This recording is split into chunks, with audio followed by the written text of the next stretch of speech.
Welcome to the Higher Ed Geek Podcast. I'm Dustin Ramsdell, and every week I'm having conversations with influential higher ed leaders about the work they're doing, the impact they're making, and how you too can better implement technology to support student success. I'm excited to have a little bit of a jam session here with somebody that I've met a few times at various conferences over the past couple of years as I've been trying to get out and about. So I'm glad to finally have the opportunity to share his awesomeness with you all here, the audience, the Hired Geek Podcast. So, Mike, if you want to briefly introduce yourself, who you are, what you do, and then we'll get on to the rest of our conversation here. Thanks, Dustin. Yeah, thank you for having me. My name is Mike Tringe. I'm a filmmaker. I'm a former educator, and I'm the co-founder and CEO of Creator Up. And what we do at Creator Up is we make any type of digital content creation easy for our customers. That could be video assets, photo, creative copy, and we do that through our network of over 8,000 global creative professionals and our platform that makes it simple for companies to order and fulfill content. Yeah, and I mean, and that is something that I feel like it's just only continued to get more and more important of just like creating content, creating good, engaging, relevant content and keeping it up to date and all those sort of things. So that's going to be what we're exploring today is, just this world that I think can sometimes kind of get like taken for granted, I think, as you're developing, whether it's, online programs or hybrid programs or just even your kind of more classic traditional on ground programs, like they should still have uh, high quality content and everything, and then just across the entire student experience, kind of making sure that you're kind of keeping that level of quality across the board. So, I guess as like a curiosity of mine, and to sort of kind of capture it here, like how did you get into doing this work? What was it about doing content creation in the education space that sort of resonated? Yeah, I'd love to talk about this. And I think we should like bring it all the way back to the early days because I think you were at ASU GSV the year before last where they did a tribute to Sesame Street and the founders of Sesame Street. And when you really start to think about history and kind of how we learned, I mean, I grew up watching a lot of TV and Sesame Street, and other shows that I found were educational through PBS. At that time, there weren't thousands of channels, there were like 12. And I learned a lot. And more than that, I learned things that like I didn't know that I could learn or needed to learn through content, like how to treat people and, what it's like to see people from diverse backgrounds because I grew up in Nebraska, and so for me, I've always seen content as a window out into the world and like this endless infinite library that I could continue to learn from. So I'm inspired by the power of content to educate and inform. And that's kind of how I think I got into this. And then that brought me into the world of filmmaking and education. And when you put those two things together, I started to realize, wow, there's a way to make this good and like not so good. And like not good is not good because it's really wasting people's time. you know?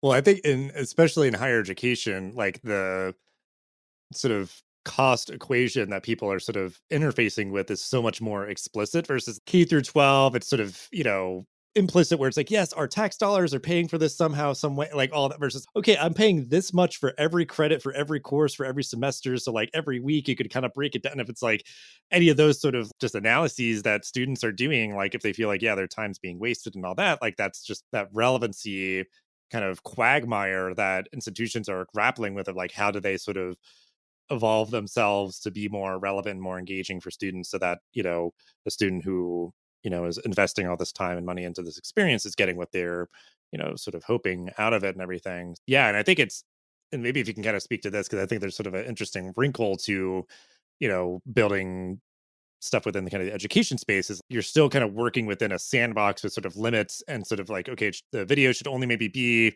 so long and we've got sort of budget constraints or what sort of tools we're working with to make this video. So like, what about, I guess, like that sort of aspect of what you do, I guess, kind of keeps it maybe like sort of interesting and lively and engaging for you because like obviously you're kind of working within those constraints.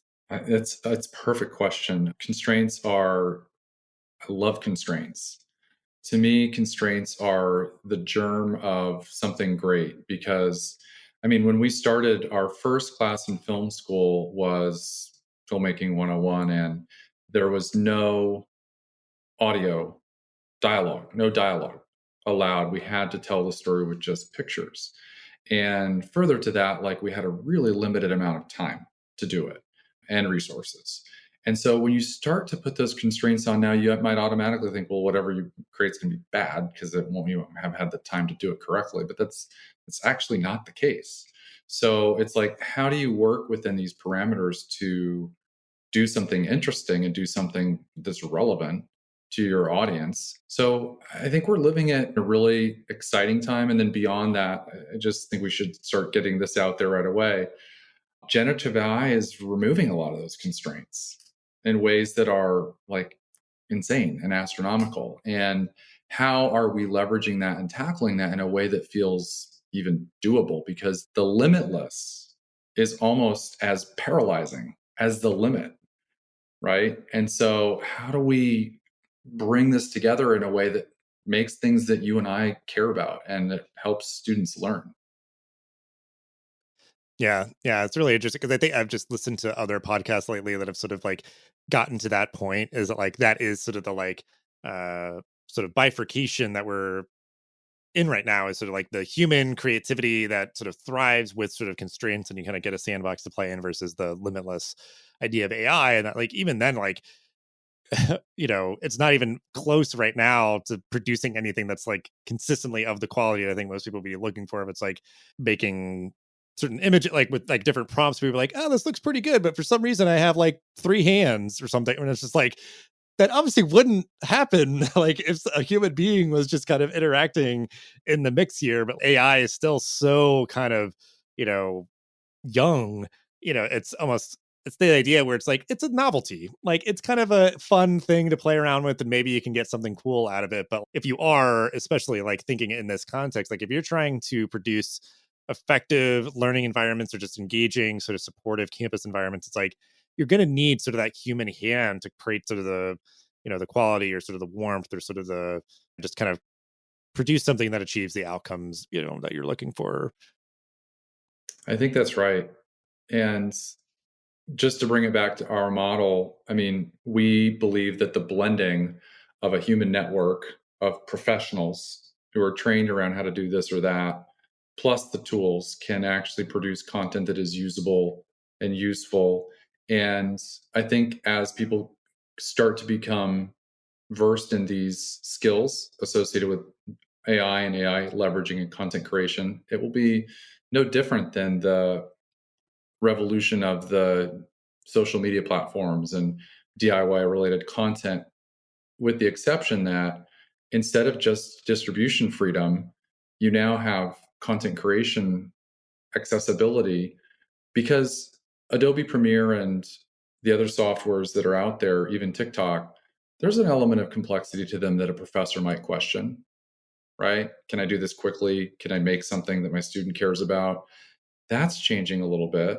And so you're starting to see these micro skills associated with content creation that are not that different or far off from kind of learning how to use Word or some of these like software tools that now we kind of say, okay, I know how to do this stuff. Everybody knows how to do this. So, having said all of that, I think the human in the loop is valuable to create usable and useful content. But I think what will be more and more interesting is like, what is the gap or delta between making something that somebody is learning something from because it's personal enough and relevant enough and something that's not useful to them, right? And what is the role of the professional, whether that be the instructor, even the school and or the artist, in crafting the output in such a way to make it useful? I could go on, but I'm going to stop because I would keep going.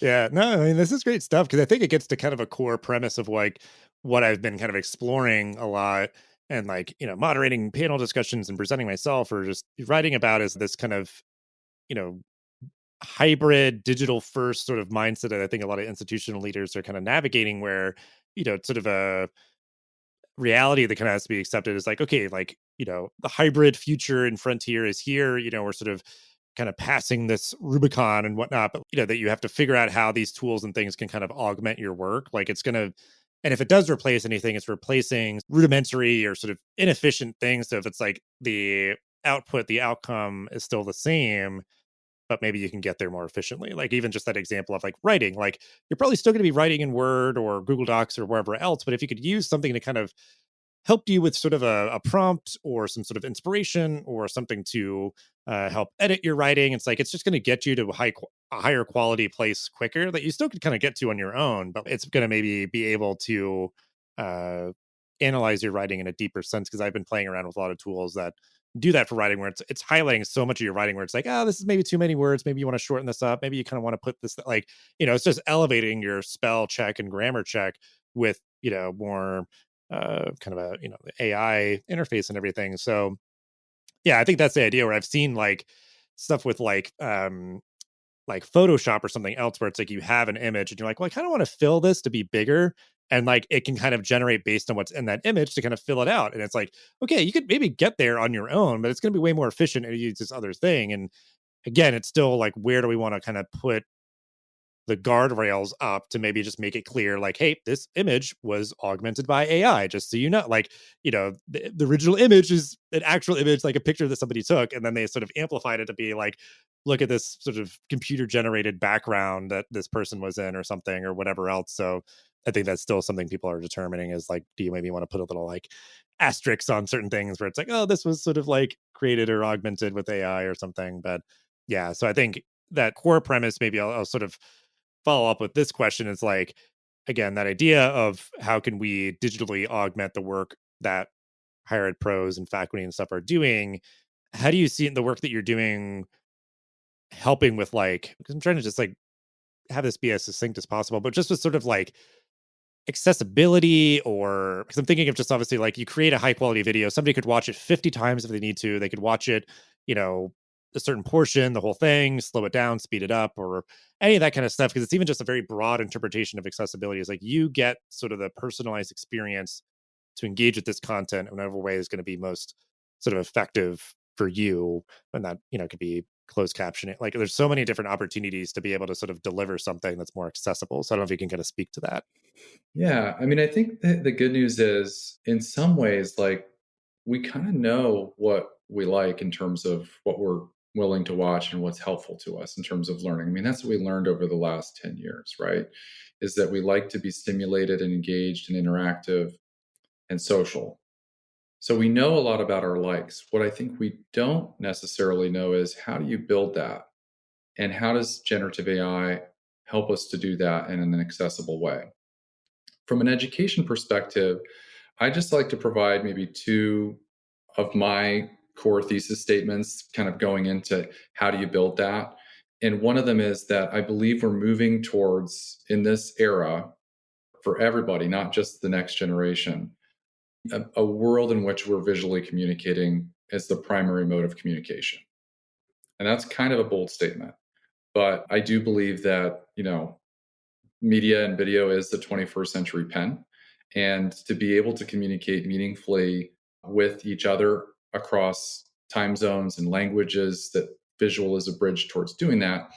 And the second thing is that, beyond the digital revolution of YouTube, COVID placed us in this online space where we are now being forced to communicate virtually digitally more than we ever were before.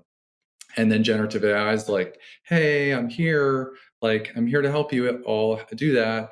And everyone's like, whoa, I just feel like I got hit by a tsunami. Like, I want to stop talking about generative AI. So here we are, right? We're at this space together. And my answer to this is, in the same way that YouTube made it super simple to upload something, right? Really easy. Now our task is to take these engines, which are machines, like really deep learning machines, and just make them applicable, like make the application really accessible. So one of the products that we launched at CreatorUp is called Daisy, and Daisy essentially makes every AI output into a task, so anyone can go there and click this link and make this type of video. And on top of that, we layer in some human support to review it. The reason I mention it is, I know that as the universities that we're talking to, all of them are looking for ways to help empower their professors to create better content or to augment their content. And so you've got this mandate from higher up that's saying, hey, you got to make Gen AI assisted content. Well, what does that mean? Well, it happened again. Prospect Paul is excited about attending your institution, but is getting constantly confused by all the information and tasks he needs to complete to enroll, creating friction and, even worse, melt. You knew this would happen again, which is why you've been flagging the need for a come-to-Jesus meeting with leadership from marketing, admissions, and IT to audit the digital experience for prospective students. Here's the problem. You're not going to convince Mark from marketing to let go of his automation software, Adriana from admissions just got set up with their new CRM, and Isabel from IT is still working through a ticket request from last Christmas. What if you could come to the table with a solution that didn't require anyone to let go of their software while at the same time ensuring a frictionless experience for prospects and current students alike? Well, my friend, guess what? Today's your lucky day. Meet Pathify, an innovative higher ed engagement hub that puts students at the center of their college journey. Pathify sits at the center of your school's digital ecosystem, being the single user experience interface tying together all systems, content, and communications. Their engagement hub elevates the information that matters most and pushes systems like the SIS behind the scenes where they belong, making it simpler for students to discover and engage with the opportunities your institution provides at every step of their higher ed journey, from prospect to alumni. What's even better, Pathify has a mobile experience that provides 100% parity with the responsive web app, so your campus app is always in sync. Pathify is a platform that every stakeholder on campus, from marketing to admissions to student affairs to IT, etc., can get equally excited about. Learn more about how Pathify is uniting strategic units across campus and bettering the entire student experience by visiting pathify.com, and be sure to tell them that Dustin from Hired Geek sent you their way. AI is going to do everything for us everywhere all the time, and everybody has to use it or something else. And it's like, it's been like just a few months, I think, where we've just really seen this be so much more kind of ascendant at the forefront. And I mean, it existed before, but it's just, yeah, like how can we be kind of like empathetic, be supportive, be sort of helping to still and kind of instill the best practices, or just kind of give a guiding hand, like suggestions of like, hey, you might want to, make this, because again, like that idea, I'm thinking of like writing too, again, just like communication, where it's like, hey, you might want to make this shorter, hey, this is like just like a very complicated word, there might be a simpler way to say this, and all that kind of stuff. So I think just, yeah, like how can we integrate these tools but also integrate, yeah, the support, the human review, any of that kind of stuff. So I think that is really a really interesting sort of proposition, and just maybe just, I'm sure that that is unfortunately maybe more or less aware to certain folks who are like creating tools in the space, and others that like you maybe early enough realize like we need to scaffold people up as they're starting to bring this into the mix of how they create experiences for their students and everything. So I mean, the great news about this, in my opinion, is the student is the winner. Because if you start to look at some of this content that we can create together more efficiently, more effectively, I mean, it is really fun and exciting. And it's kind of changing the expectations of the students to meet what they normally watch on their TikTok or their YouTube channel. And they're used to seeing, and they're like, wow, my school is really stepping it up here, because I'm like wanting to watch my lesson videos instead of wanting to watch this makeup tutorial, So yeah, so it's really powerful. I mean, there's people that do just create educational content on TikTok, which I think is great that they're putting their time in there, and some of them are like faculty members and stuff. And then just like, if again maybe you're taking, as it is relevant, like those sort of values that make a TikTok engaging, and being like, okay, like we're gonna try to create like videos in the LMS.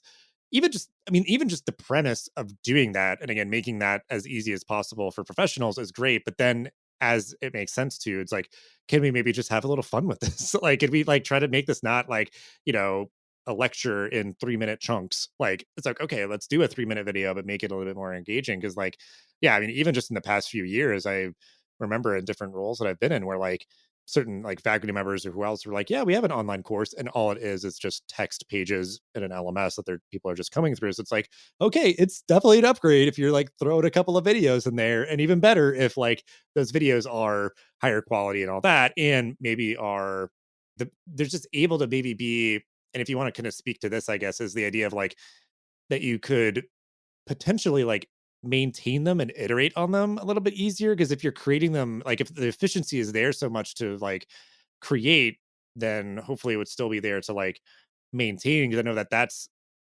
what I've seen sometimes. We're like, well, we have a studio and we're filming these videos and all this kind of stuff, and it's like they have to know that they're going to have like this shelf life of years, because like we can't just get like the studio. I get like it's just we have to kind of do things one at a time and create these videos with people that are great, but like I think that efficiency gain on both the creation but also the maintenance and iteration would be kind of a game changer.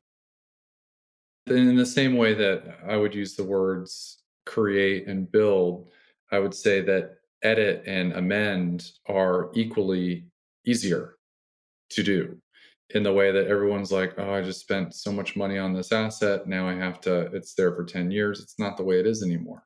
Right. And to that point, as a part of some of our ongoing solutions, we make it easy to update things, right? As a part of almost like the service or the solution. So you don't have to worry about that. I think in general, we can start to, not that content is disposable, because I don't think that's true, but I will say that consumer appetites are insatiable. And so, because of that, I really feel like in order to achieve this idea of personalized learning, yes, more content choices that are relevant to the biggest bottlenecks and pain points is helpful, right? And also for different purposes, right? Maybe this is meant to inspire.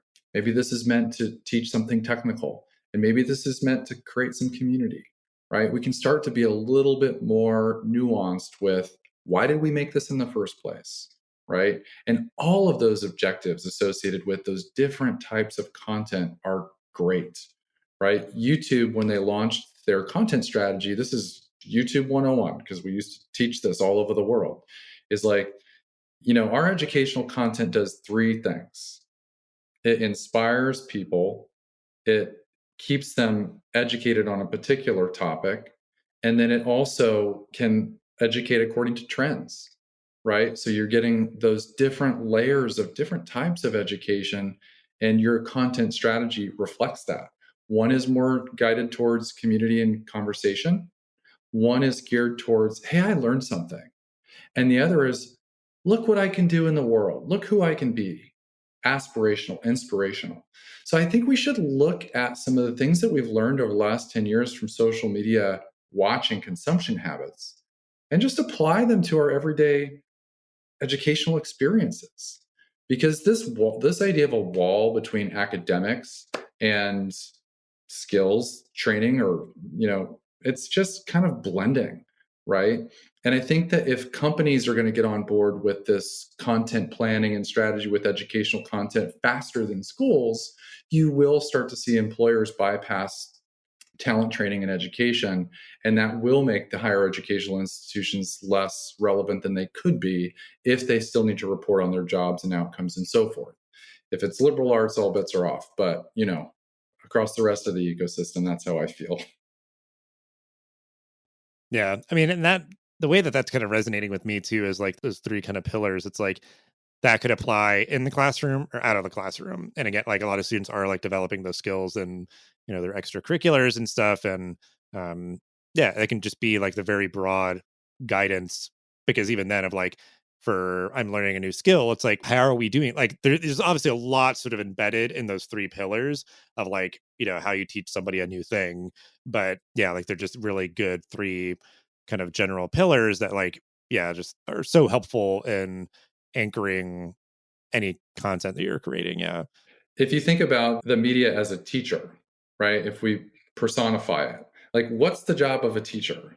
Of course, you're supposed to teach them the stuff for the test, but you're also supposed to keep them seated in their seat and or collaborative, like working together. And you're also supposed to inspire them personally and show them the pathway for their future, right?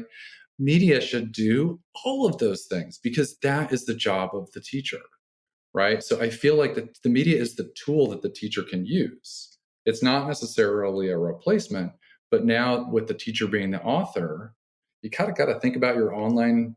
How are you doing this online? If you did it in the classroom, how does it translate to an asynchronous course? Yeah, absolutely. As we wind down, I'm curious just because I think you've had such awesome perspectives on all of this. So, are there any like resources or things that are grabbing your attention, things that you kind of engage with that kind of help inform the way that you view all this work? Yes, thank you for asking.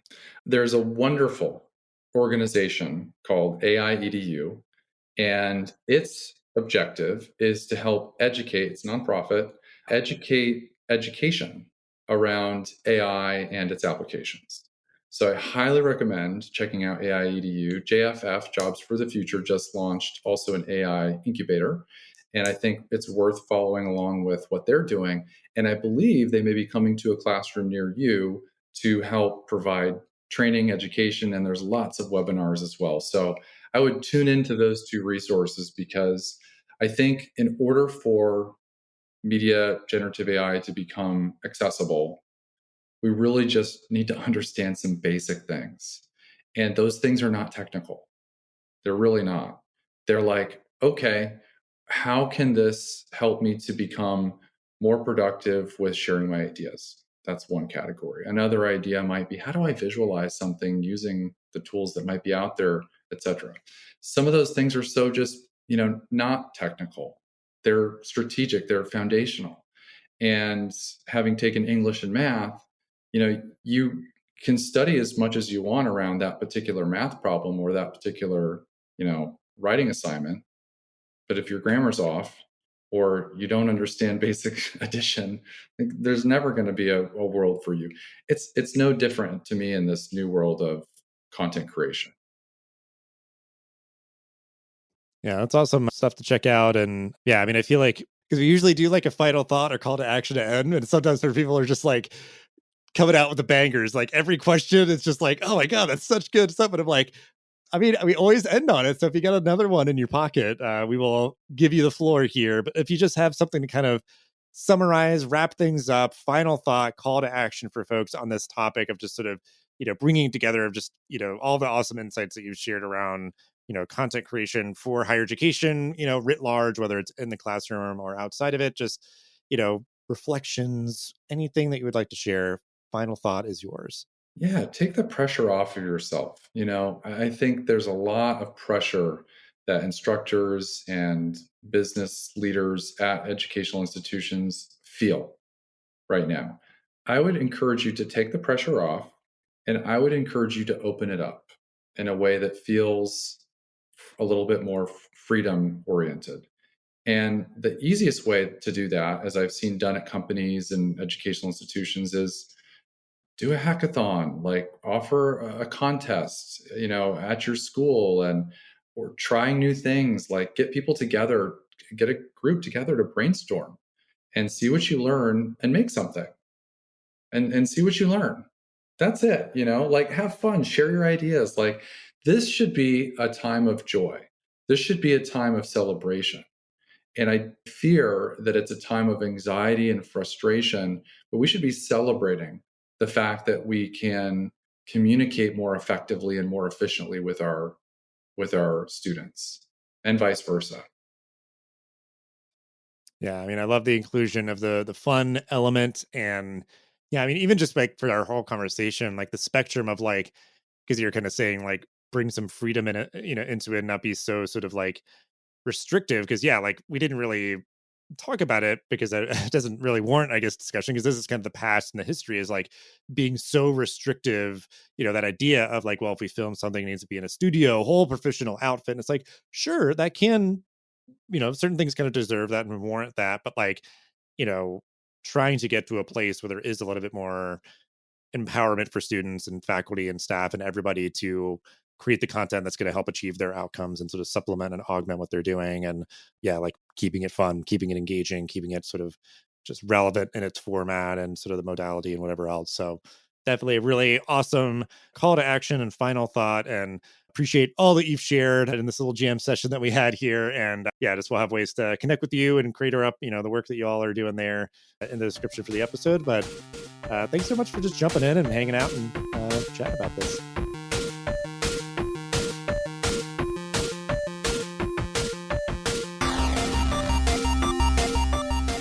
Hey, all, Zach here from Enrollify. If you like this podcast, podcast, chances are you'll like other Enrollify shows too. Our podcast network is growing by the month, and we've got a plethora of marketing, admissions, and higher ed technology shows that are jam-packed with stories, ideas, and frameworks that are all designed to empower you to become a better higher ed professional. Our shows feature a selection of the industry's best as your hosts. Learn from Mickey Baines, Jeremy Tiers, Jaime Hunt, Corinne Myers, Jamie Gleason, and many, many more. You can learn more about the Enrollify Podcast Network at podcasts.enrollify.org. Our shows help higher ed marketers and admissions professionals find their next big idea. Find yours at podcasts.enrollify.org.